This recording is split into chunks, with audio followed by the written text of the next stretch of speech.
welcome to my channel. My name is Willow Rose Moon Dancer, and I make videos here on YouTube about Wicca. Today I wanted to talk to you about something that has to do with Wicca, and it's kind of relevant and important to me. Something that I've been struggling with lately is chronic pain.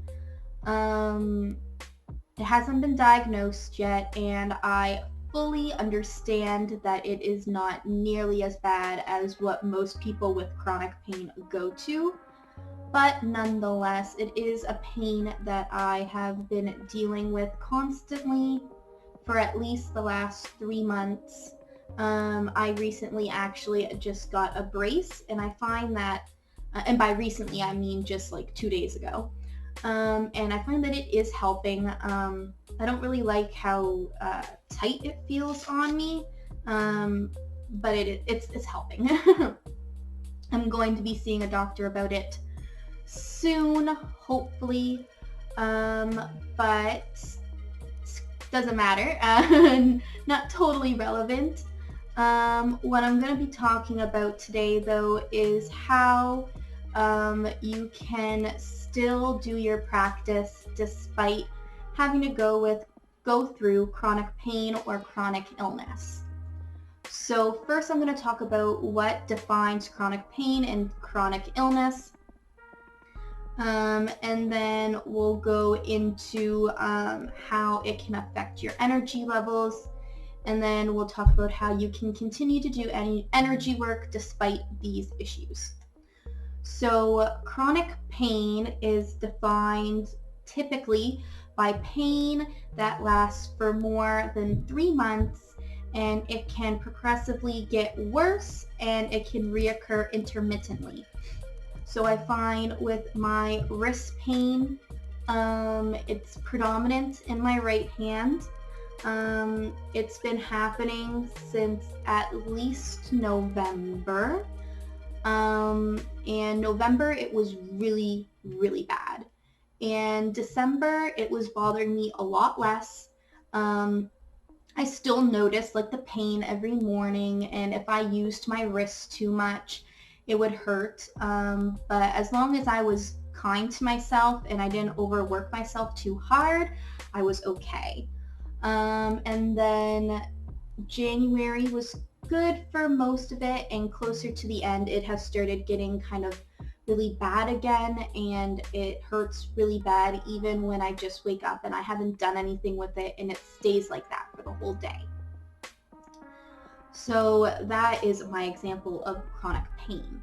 When it comes to chronic illness, it's essentially the same thing. It's an illness that lasts longer than 3 months. And it's usually not curable, and it doesn't just disappear one day. Also, sorry if you can hear the people upstairs, they're being kind of noisy. But yeah, so that is what chronic pain and illness is. Now we can talk about how these different chronic ailments, if you will, can have effect on your energy levels. So while I was doing research about this for today's video, I actually came across a little diagram, which I will try and insert a picture of over here, about spoons. But essentially it is a diagram that has 4 different categories. It has 1 spoon category, so things that take the least amounts of energy. It has a 2 spoon, a 3 spoon, and a 4 spoon energy level. And so things in first are like getting dressed, getting out of bed, making your bed, that kind of thing. Level 2 was stuff like showering, I believe, doing your hair, and then 3rd level things were like light household chores, driving somewhere, that kind of thing. And then 4th level was stuff like going to work or school or exercising, that kind of thing. And it said that every person with a chronic illness or chronic pain starts off the day with 12 spoons. And you have to choose which things are worth your spoons. And then once you run out of spoons, you're kind of unable to do anything else. So it kind of explains for me how I'm always really exhausted after work and I feel like I can't do a whole lot, and it's mostly because I have used up all my spoons throughout the day. Having chronic pain or a chronic illness is just so exhausting. Like always being in pain, not only is it physically exhausting, but it's emotionally exhausting. So it takes a lot out of a person. I also, if you play D&D, I read about the spoon theory and then also had seen it referred to as spell slots. I won't get into that, but if you know about spell slots, you can exchange spoons for slots. And you only have so many throughout the day and you have to spend them wisely. I thought that was kind of cool because I play D&D and I thought you guys might appreciate it. But so when we have these low energy days, we've used up all of our spoons or all of our spell slots. How can we still find the energy to do our Wicca practices? And the first thing is that it's really important to ground and center yourself. So grounding yourself, it really helps you find stability.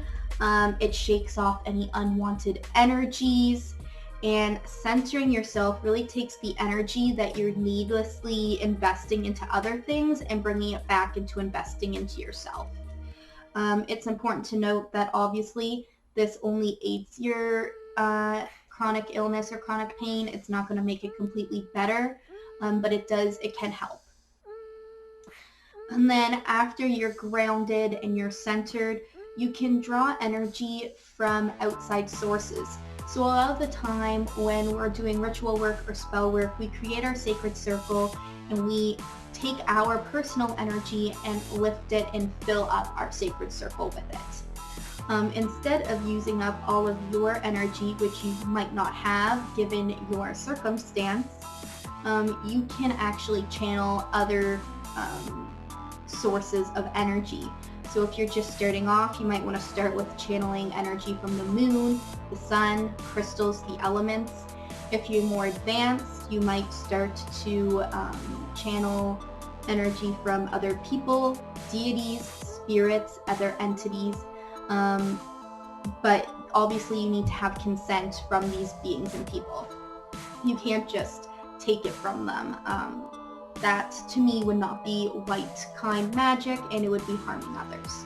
To do this, to connect yourself to other people's energy is very similar to how you ground yourself. When you ground yourself, you're tying your energies to the energy of the world and drawing it is very similar.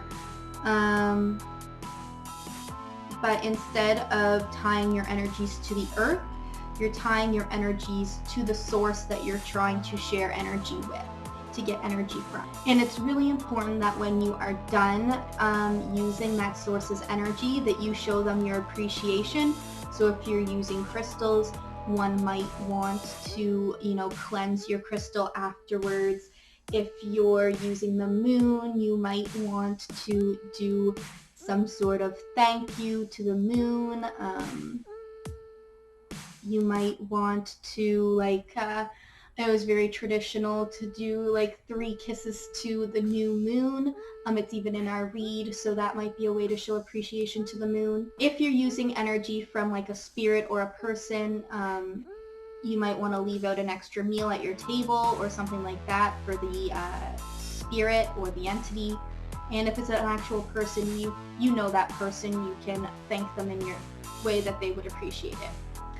Another thing that you can do if you're having a low energy day and you still want to partake in your practice is you can do low effort witchcraft.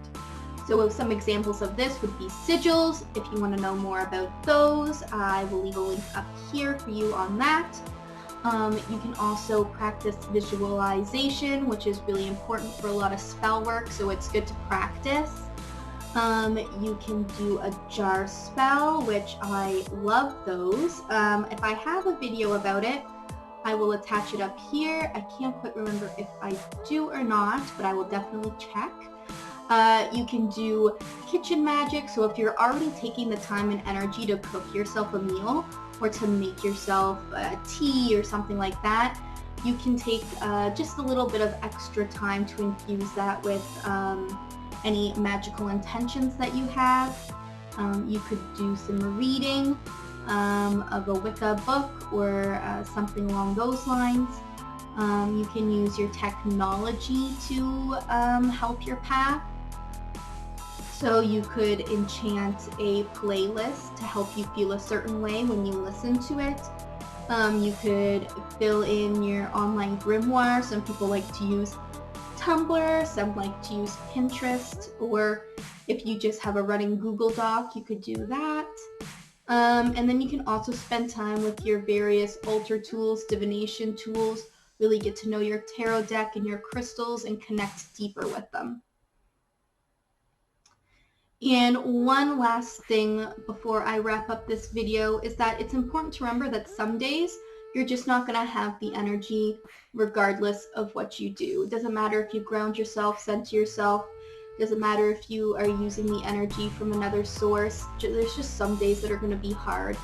And that's okay. You don't have to be constantly practicing your craft to consider yourself a Wiccan or a witch. You can go days, you can go weeks, you can go months, you can go a year without practicing, and it's okay. It doesn't make you any less of a Wiccan or a witch just because you need to take a break for your own health.